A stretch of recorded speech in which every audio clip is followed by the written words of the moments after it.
What is considered too much shedding? If 102, I want you to consider this. How do you quantify? How do you know what? How do you know what 100? How do you know that you've shed only 50 to 150 hairs? You don't usually. You don't know how much it is. But what you do usually know, right? What you do usually know, you know your body. You know what shedding normally looks like throughout the year for you, right? So I said this yesterday, as maybe either yesterday or the day before yesterday, I posted a video about this. How much hair is too much hair shedding is subjective, right? Because if you have really long hair and you have 50 strands versus somebody who has really short hair and has 50 strands, short hair and has 50 strands, that amount of hair is going to look very different for the two of you, right? So when you're thinking about, am I shedding too much? Am I shedding more than you? Compare it to what is normal for you. Okay? Compare it to what is normal for you and think about exactly, Shauna. Think about what was I going to say? And think about think about the things that are going on in your life at that time, right? When you feel like you're experiencing a high amount of shedding, think about the things that are going on around that things that are going on in your life, around that time.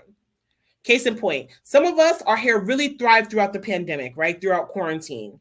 But there were some of us that lost large amounts of hair because the world was literally burning around us. Right? Hey, Chris. So maybe at high points of stress, you're experiencing more shedding than what's normal for you. But you have to be able to quantify and be paying attention to what normal shedding versus too much shedding looks like for you. When you have an increase or an uptick and you can't identify what the cause is, it's time to sit with a professional. And it could be a dermatologist or it could be a hairstylist. Okay?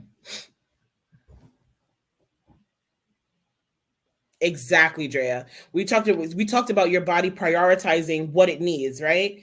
If your body is in fight or flight mode, if you're not drinking enough water, whatever little hydration it needs, it's going to give it to the vital organs first. Your hair, it does not care about your hair.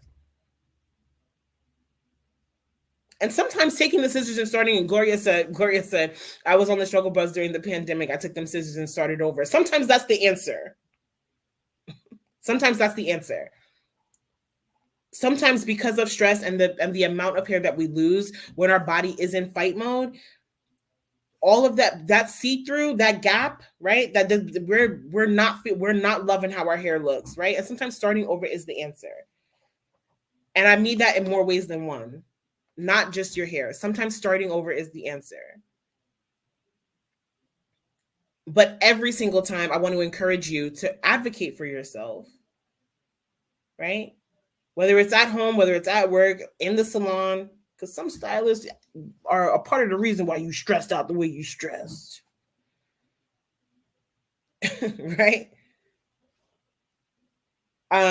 Okay, putting your hair into giving your hair structure, would be helpful. And that could also look like braiding your hair and putting a unit on top. But the very last thing that I want you to do is leave your hair out and loose or pull it into a bun or a ponytail. Because again, we don't know how long this is going to last. And think about when your hair is loose and there's no structure and you're tossing and turning in the bed, right? Or maybe you have a tick, right? Where you're going through and you're pulling because your nervous system is active and activated. You're going through and pulling, tugging, causing breakage in any one particular area when it comes to your hair, right? So giving it some structure and putting it away is going to be most helpful. You may need to have a conversation with your stylist and ask for recurring appointments, standing appointments, right? So that it gives you something to commit to. It gives you a reason to come out of your home. And when you're leaving the salon, right, after getting your hair shampooed, having somebody touch and rub on you and potentially pray for you, right? A really, really good stylist, she's finna pray over whatever it is going on with you, whether she knows it or not, right? And maybe that's what you need. Maybe that's not the answer to all of your problems, but maybe it's a start, right? Having someone care for you and cater to you during those salon appointments, can absolutely be helpful. But going into a sew-in, certainly getting, Lord Jesus, please, no faux locks, right? No faux locks. Really small braids. Hey, Jackie, is 3 weeks too long for in between? That